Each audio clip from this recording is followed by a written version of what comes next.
Hello and welcome everyone in another episode of Researcher Celebrity powered by Empowering Science Foundation. Today we have Professor Neera Kapoor with us, and I would like to take this opportunity to thank ma'am to take up this invitation and becoming our researcher celebrity to share the journey she have walked in over the decades and helped so many students to get their PhD.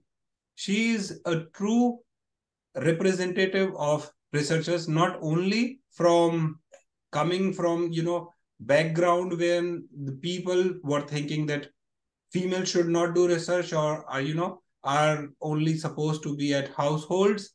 She break that barrier and joined as a researcher. A brief about Professor Neera Kapoor: she has done all her education, bachelor's, master's, and PhD in zoology from Delhi University. But even before joining PhD, she got a job at Indira Gandhi National Open University, where she still continues to serve community. With this brief introduction, I would like to welcome Professor Neera Kapoor at the platform. Thank you very much, ma'am. Welcome at the platform. Thank you very much, Dr. Raja, for inviting me. It is a real honor to have you here at this platform. And let's start with our question that how and when you decided to become a researcher. Basically, it was during MSc only because of a sir who was in entomology. So we were very much impressed by our sir, Professor Sehgal, under whom only I did my PhD. So I just wanted that I should do PhD. But our sir, he used to say that PhD is not a professional degree. Girls should go for B.Ed. Why will you spend so many years, productive years of your life in PhD? Better you do B.Ed, get settled. So that was the time. So I talked to my father also. He was also having the same opinion that girls should not do PhD. It is very difficult and it is like a daldal. You will go inside and then you will not come back. So better you do B.Ed and you start doing your school teaching.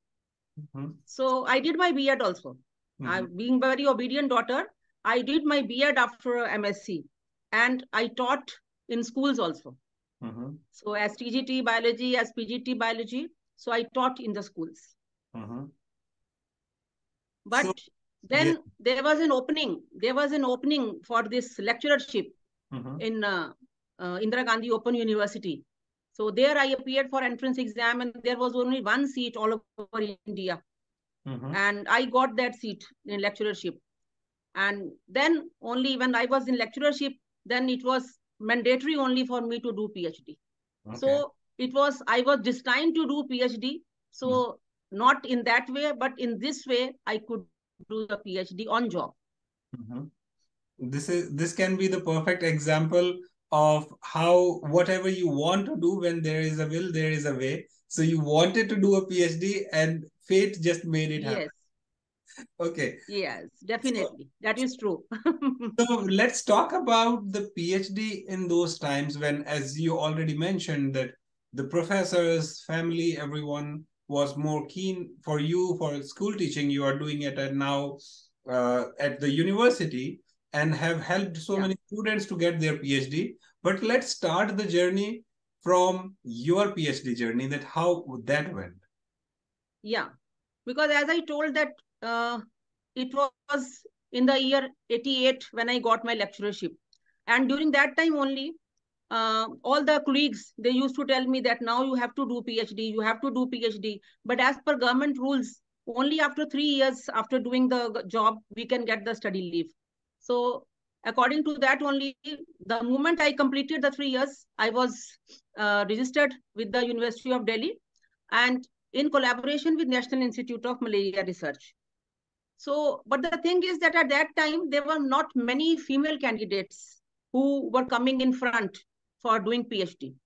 Because when we were also doing MSc Zoology in University of Delhi, so there was no faculty, no female faculty. All the students, they were females. We were 15 students who were doing entomology. All students were females and all our teachers, they were males. There was not even a single woman teacher, not lecturer, associate professor, nobody. So I just used to wonder that what happens to us, means we are also girls, when we will study, then where will we go? Because I am not able to see any woman this thing. But now I can see that there is so much change now, because at that time in 91, when I got myself enrolled, and now when it is 2023, there are so many women candidates and so many women teachers, assistant professors, associate professors, and now Department of Zoology, it is being headed by a female, that is Professor Rani Chakrabarti. So these are the changes which have come. And female ratio, it is same. I think in zoology, botany, more candidates, they are females as compared to males. And now, but teachers are also females. That is very good. And even in research institutes, whether it is National Institute Malaria Research or National Institute of Immunology, in all these institutes also, I am finding that they are being headed by females. So such a change, it has occurred. And now even the mindset is also being changed. Because, for example, my father used to say that get married and afterwards you do your PhD. But now I am finding that most of the girls, they are doing PhD and after that they are getting married. They are getting jobs, they are becoming self-independent, and then they are going for the PhD. So now even parents, they have become broad-minded. Yes. And teachers, they are also supporting the females that should go for the higher education. Yes. So that is the change that I can see. Absolutely. So we are talking about over 3 decades of this journey here, where you have seen this change. But talking about the journey of your PhD, when people described PhD as a swamp to you, that it is dull, that if you can only enter it, but you can never come out. So you have proved all of them, in a different way, that it is not as such what they are normal, or we can say a layman think about PhD. So if you can share some, part of that journey of your PhD, that how that went for you. Yeah. For this, I will really thank my husband and my father-in-law, because they were instrumental for getting me done my PhD. Otherwise, if this family support had not been there, I would not have completed my PhD. Because when I got registered for that, so many of the things now, everything that's technical things, means technology, it is much advanced. At that time, technology was not much advanced. Now, students, they can get the things easily. So, but at that time when I started the things, I could not get the things very easily. Net was there, but everything I could not get on net. And moreover, now many of the things, they can be done online. At that time, it was not like that. Online thing, it was not there. So daily I had to go to my institute, and I had to shuttle between my University of Delhi and National Institute of Malaria Research. Because where I was working there, all the infrastructure, it was not available. So I was going to University of Delhi also for getting my gel chromatographs and other micrographs. And then during that time, I was on family way also. So that was very tough time. And I had to do Delhi, that transport facility. It was not there that I had car or something like that. So I had to go by buses only. So that was a tough time, because many of the things, they go in your mind also, that you are going to be mother, but you have to do experiments. So many of the things, they are going, and for a woman, it becomes very difficult. Yes. Because many emotional changes, many physical changes are there. But with all these changes, you have to go, because work is going on. And moreover, my main supervisor was very good, but my co-supervisor, he was very strict. Even if whatever problems you have, but you have to stay there till 7, till 7:30. So you have to be there. So it was my husband only. He was used to wait outside to carry me. So he was always there.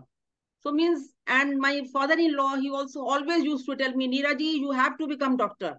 Neera ji, you have to become doctor. So his things, no, means the father is saying that you have to become. So these things motivated me a lot. But journey, it was very difficult, because I was doing my field work also. Nowadays, students, they go only for molecular work. But I have done my field work to collect the mosquitoes, different species, Anopheles species, Anopheles crucifacius, Anopheles stephensii, Culex, Aedes, and we used to go during daytime, during night time. Then for night collections also we were doing out of station. I know we went to Shahjahanpur, and there it was night collection. We were staying there for the night. So for all these things, I got permission from my family.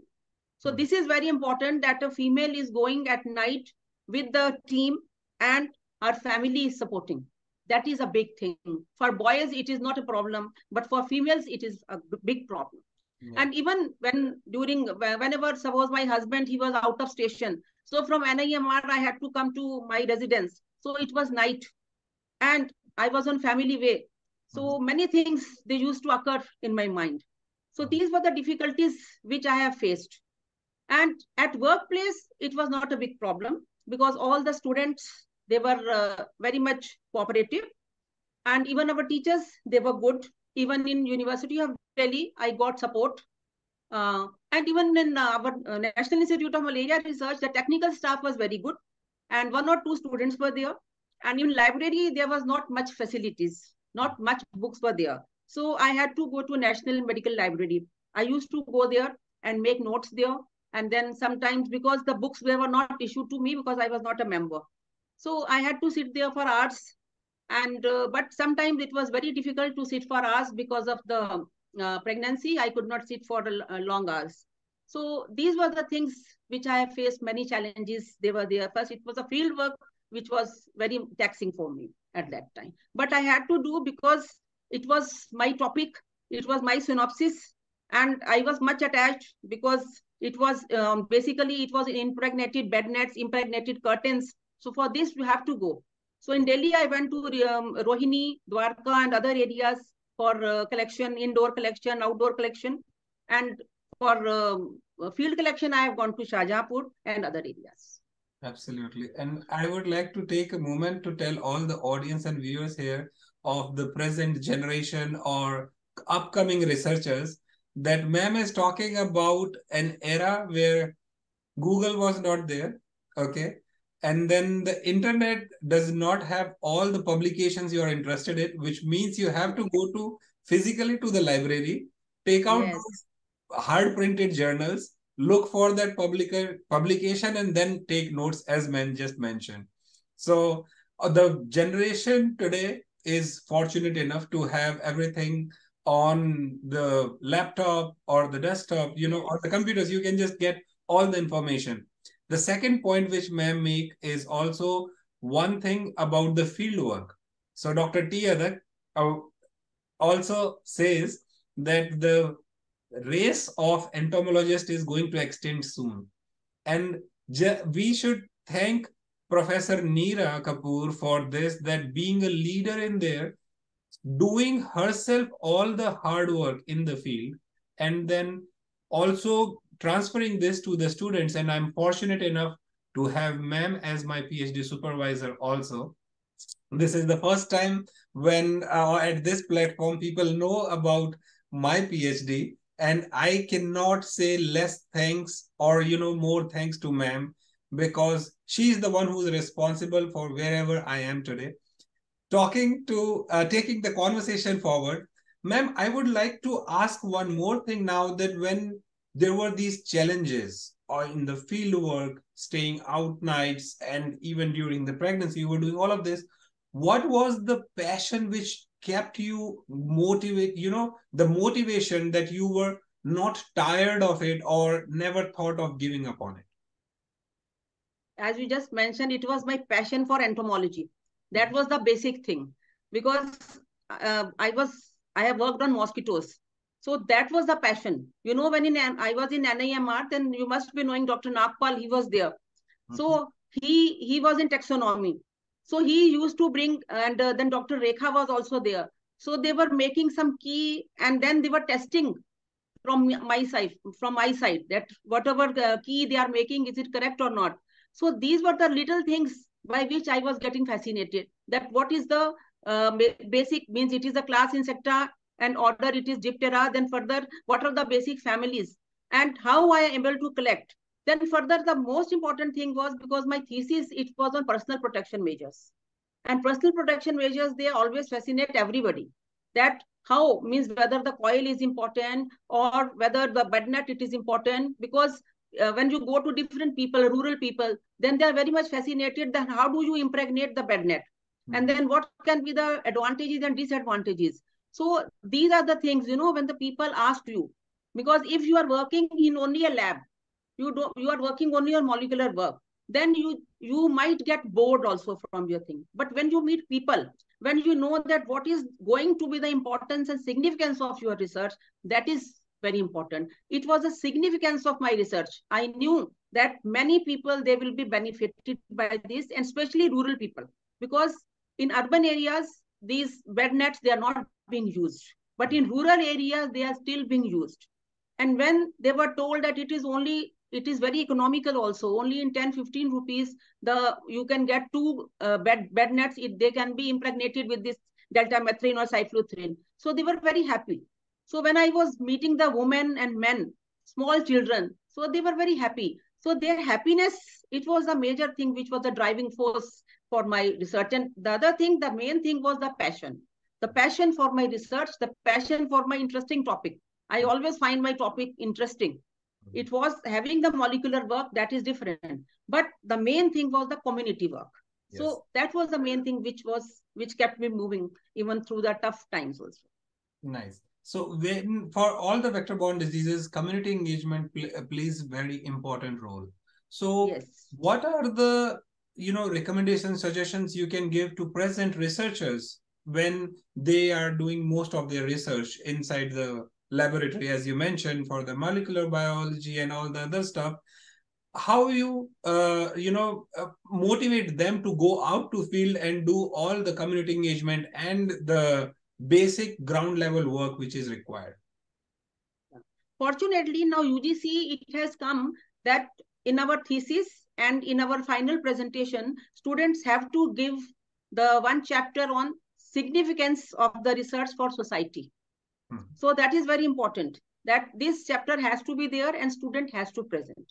So what is my recommendation exactly is that suppose any student, he or she is doing on plasmodium, suppose, on working on any protein, for example, calc13 protein, my student is working. Okay. But the student is just working. Student doesn't know what is going to be the significance. So according to the student, she has to do this experiment, then this experiment, then this experiment. So she knows the discrete elements of the research, but not the comprehensive overview. What exactly is going to occur? She didn't know that this thesis, it is going to pave a way for the malaria vaccine. I told her that this small cycle, this small step, what you are doing, this will play a role in the malaria plasmodium life cycle, and this will help in the preparation of the vaccine. So students, they can go to the general people and they can tell that whatever technical work we are doing, ultimately it is going to develop a vaccine, malaria vaccine, for which many phase trials have been done. But till now we have not got success so much, though vaccine has been developed in South Africa. But even then, it is in infancy. Similarly, many of students, they are working on dengue virus, chikungunya virus. So they are also working. So, for example, one of my students is working on conserved histidine residues in chikungunya virus. So this is also paving the way for the chikungunya vaccine. So these are the important things, that they should go to the general, wherever there are clinics are there, in the hospitals where the general public is there, waiting in queue for getting the dengue test done. So they should be informed that this much research is going on, because people generally think that scientists are not doing anything, because we are not getting any dengue vaccine, we are not getting any chikungunya vaccine. They are still in infancy stage. We are not getting for malaria for so many years. So what are scientists doing sitting in their labs? So they should be engaged in different ways in awareness campaigns. For example, in malaria, in our university, there was malaria campaign. And many people in residence, from residence campus, many people, they came. And from NIMR people came, NCDC people came, and from SDMC the people they came, and the exhibition was there for different varieties of different species of mosquitoes. So people should be there, and people should be informed that each and every individual has the responsibility. It is not only the government which is going to eliminate the diseases. All of us have responsibility because it is our health ultimately. So we have to take care. But they can take care only if they are informed. Yes. And they can be informed by the educated people, and that also scientists, those who are working in these fields. Absolutely. So that is very important. Okay. That was the main thing I wanted to highlight. Yes, Yeah. ma'am. So now let's, because this is about the community engagement where researchers are supposed to interact with general public. Being them as an audience, people always come up with this, kind of question that researchers are not very good at communication. So they know, as you mentioned, that students know all the nitty-gritty and fancy technology, what they are using for their experiments. They are well educated for that. But when it comes to convey this knowledge and delivering it to the general public who are not so well equipped with the scientific terms or the mechanisms as in self, that now what you suggest for the students who are pursuing their PhD or early career fellows who have just started their own labs, and now when they have to go to communicate with the general audience or to the different stakeholders, how should they approach? Means basically you are asking about communication skills that generally researchers who are lacking. Yes. So now luckily, basically now it is coursework is there, which is 6-month coursework.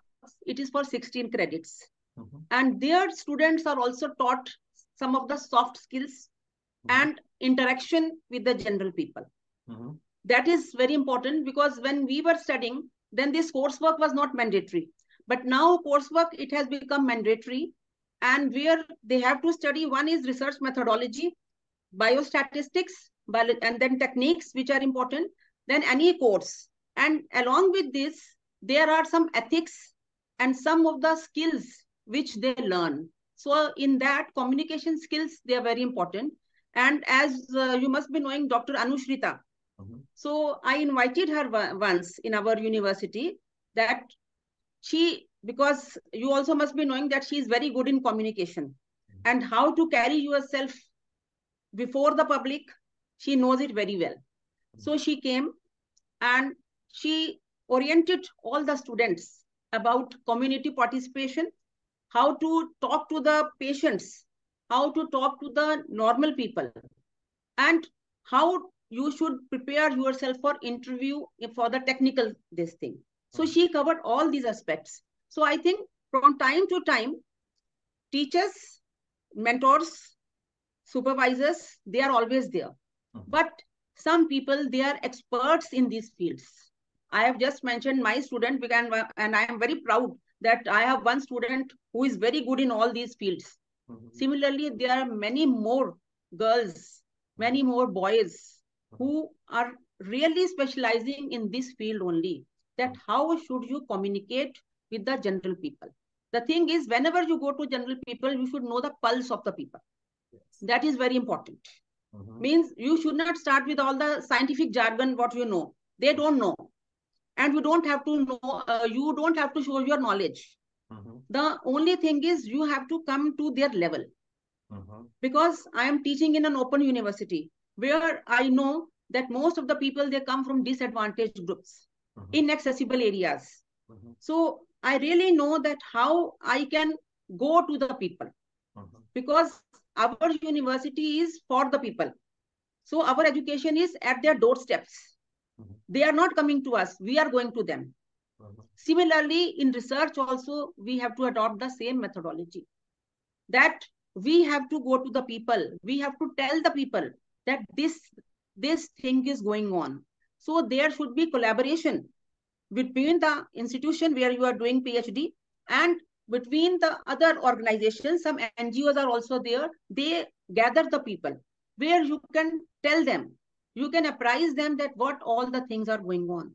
And most of the students of the same lab, they can go there because most of the students, they are working in the same project on different areas. So one particular team of one lab, they can go there. But unfortunately, what I have seen is that in research organizations, generally there is not much coordination between the labs. Means whatever is going on in one lab, the other lab people, they don't know what exactly is going on. So I think that secrecy has to be avoided and it should be transparent. Yes. Because if I am doing on one area, I cannot do on another area because that is not my expertise. So even if I tell what I am working on, so I don't think it is going to make much difference. So that transparency should be there among the scientists, among the students. Only then we can reach more people. So I think, and that is need of the hour. Absolutely. And now here, I would like to tell all the audience and viewers here that as Ma'am said, whenever you are going to engage with the community, the first thing which should be, well acknowledged is that the pulse of the people. What is their basic understanding? Why they should listen to you? Because you are spending your time, energy, resources.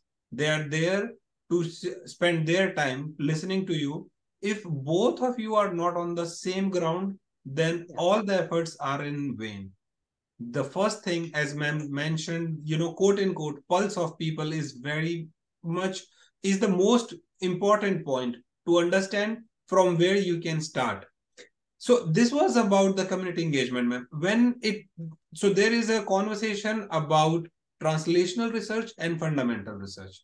Most of the entomologists' research is, the basis of fundamental research.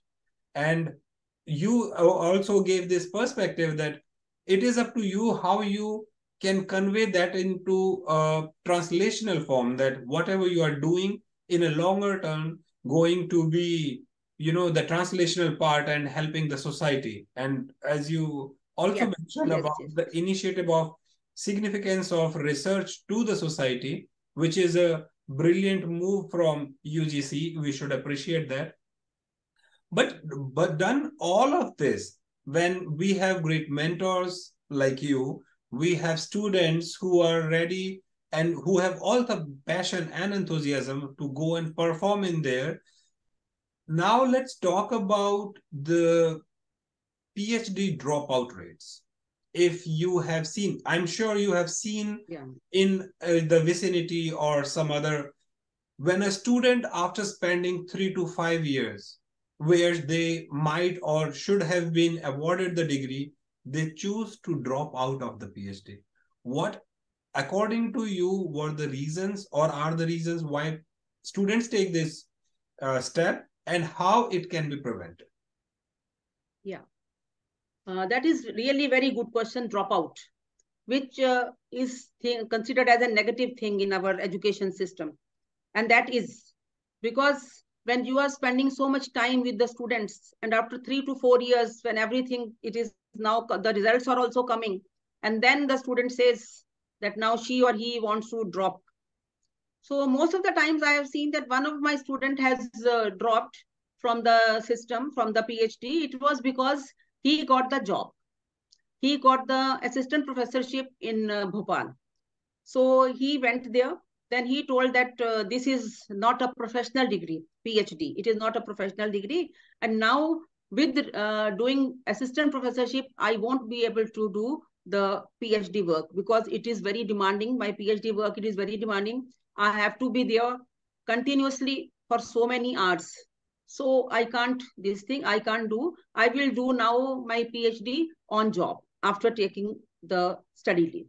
So one of my student, he has gone because of, I think that was for betterment, that he ultimately, even after doing PhD, we need a job. So he went there, but now I don't know whether he has restarted the PhD work because he has finished the coursework. And after that, even synopsis was also approved. And after that, 1 year after that, means after 2 years, so he had dropped. But most of the times, what I have seen is that the students, they are working in a project. Okay. And every project, it has a tenure. It may be having the 3 years or 5 years. And generally the molecular work, this is taking a lot of time. And as we all know that in the research, we need a lot of money. A lot of money is involved. So if the student's work is not completed and project is terminated, so students are not getting any funding from anywhere.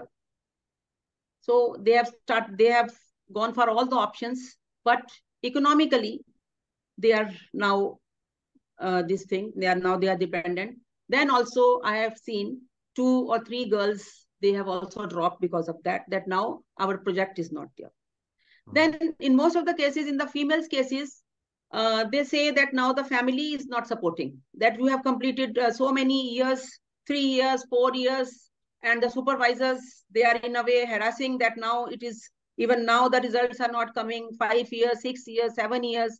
So females, they cannot devote so much time because ultimately they have to see their house and then their kids, family. So they drop because of the family reasons. So financial reasons is one, family reason. And then in some of the male candidates, I have seen that they get job.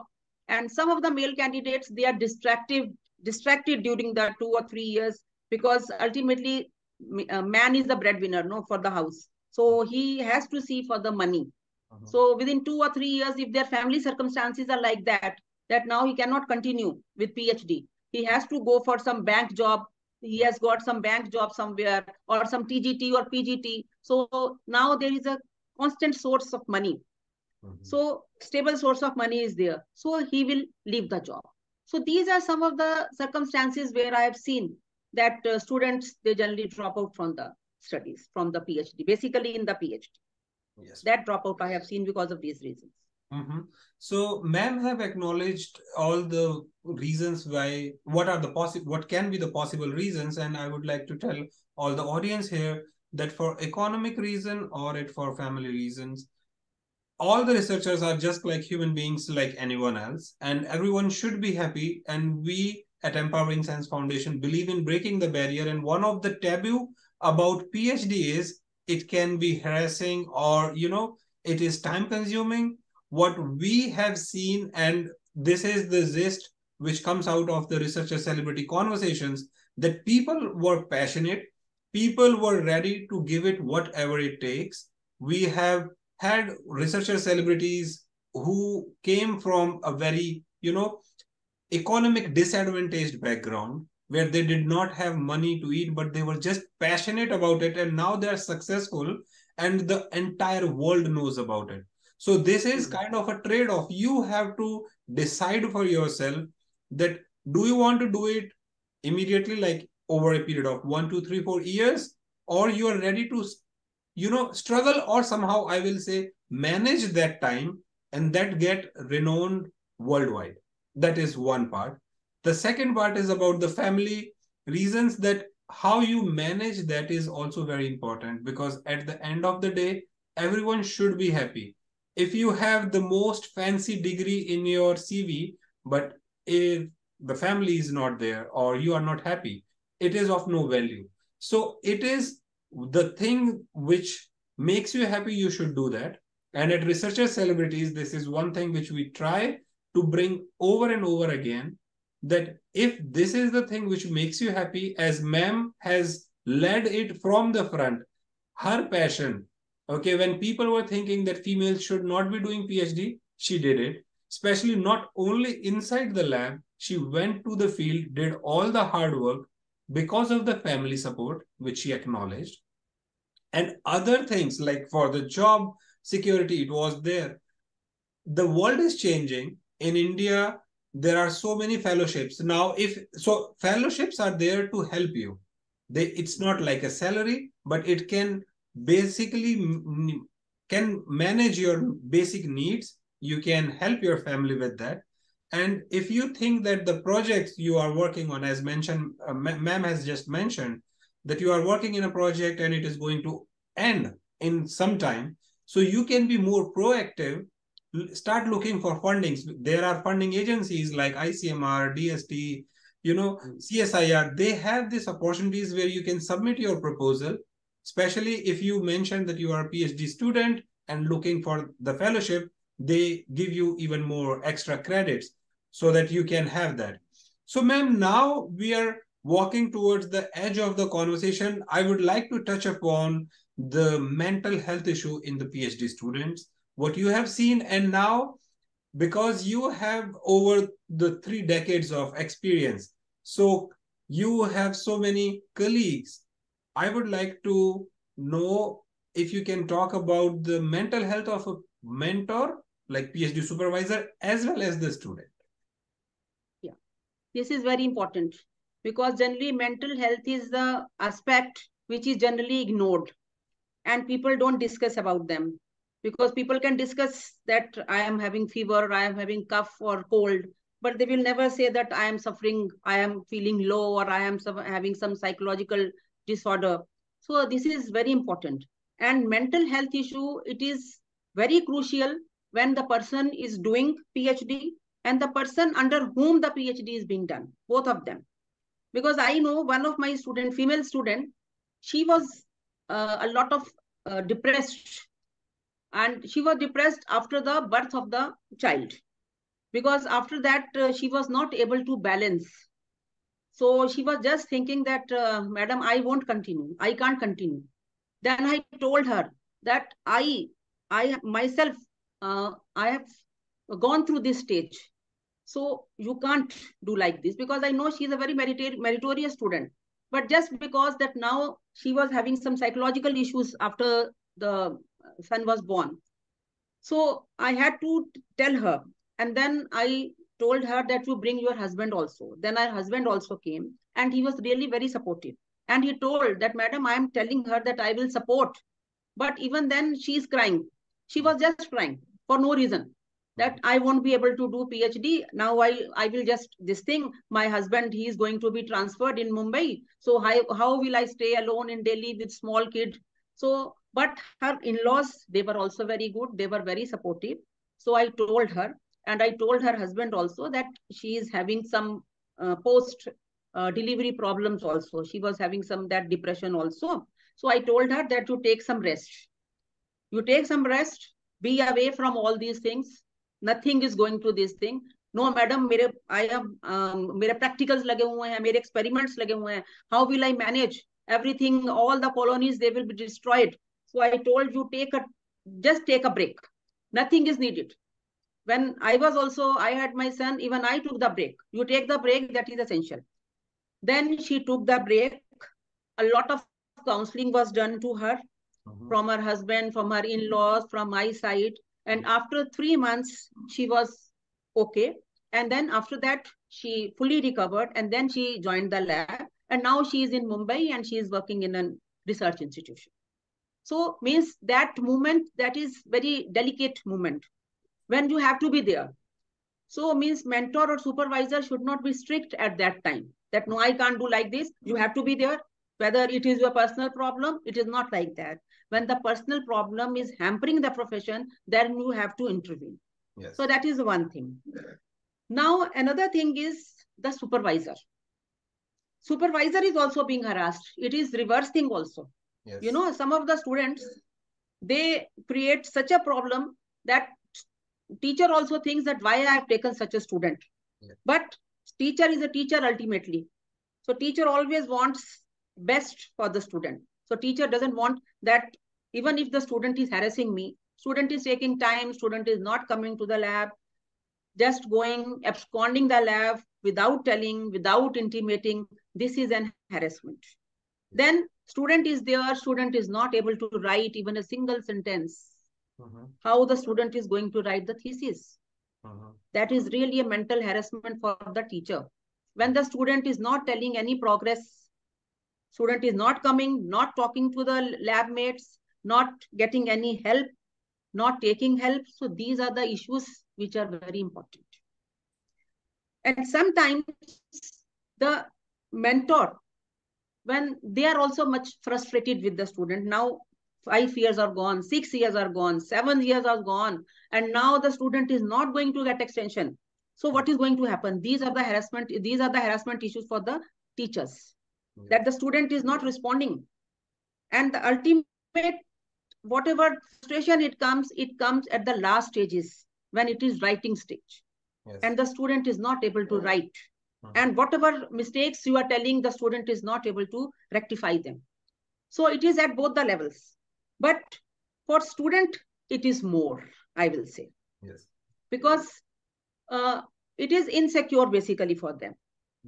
Because if we are doing something like professional degree, we know that we will get somewhere job. And this PhD, it is not, even if I am doing B.Ed, it is a professional degree. But for PhD, there is not guarantee that you will get a job somewhere. So I think students, they suffer a lot during this period. So they have to maintain their calm, but at the same time, they should report their guides. Yes. Honestly, they should report whatever is happening to them at their personal level, at their family level, everything, that whatever is happening, because in PhD, that student and teacher relationship, that is not like what it is in BSc or MSc. Here it is one-to-one interaction, and it is a long interaction for so many years. Yes. So I think these are some of the issues. And I think in females, these issues, they are more prominent and more so after marriage, because they have to balance many things. So I think though women are good at multitasking, but even then, when you are in a new family with a new phase of your life, you have to maintain balance. So there may be some problem at that stage.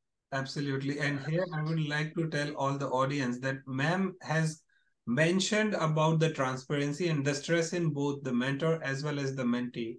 So for all the students, I will request that if you can be more transparent and more vocal to your supervisor or mentor, where you can go and discuss your progress so that it does not take 5 or 6 years for that thing. If you can start building the relationship as early as you join the lab, that will help you and also your supervisor to help you wherever you want to go. And with this, now we will say thanks to Professor Neera Kapoor for taking time out, sharing this journey and enlightening so many of the young researchers in India. And to all the audience, that stay tuned for researcher celebrity videos. And if you want to write to Professor Neera Kapoor, you can write directly to her. She is a brilliant mentor, personally speaking, from my own experience. And if you want Empowering Science Foundation to put you in touch with our other researcher celebrities, please feel free, because what we believe in breaking the barriers, and one of the barrier is if you think you want to talk to a supervisor, but you just think that, oh, they probably will not respond to your emails or so. And if you can find them as researcher celebrities at Empowering Science Foundation, we are more than happy to help you. And thank you very much, ma'am, for taking time out. Thank you very much. May I just add one thing here, Dr. Raja? Yes, please. Yes. So as I was mentioning that in PhD, it is one-to-one relationship. So as you can see that Dr. Raja, he has been my student. And I know that his Viva, it was in April, 25th April 2016. I know whether you remember or not, but I remember it very well. And after 7 years also, and even in between also, he is always there to wish me on each and every occasion, and always remembers me to invite me wherever he can. So you can just see that it is a lifetime relationship between the mentor and mentee. So this is important to maintain such a relationship. Yes, ma'am. Thank you very much. Thank you very much, ma'am. Okay, guys, hope you all understand this part. And this is, people do talk about PhDs to student supervisor relationship. It is exactly a long-term, lifelong. It is up to you. You might have some bad experiences in some of the world, but that's not what all it is about. It is about you, how you can convey yourself, and the more transparent you are, it will help you more. So enjoy the research, everyone, and stay tuned. Thank you very much once again, ma'am.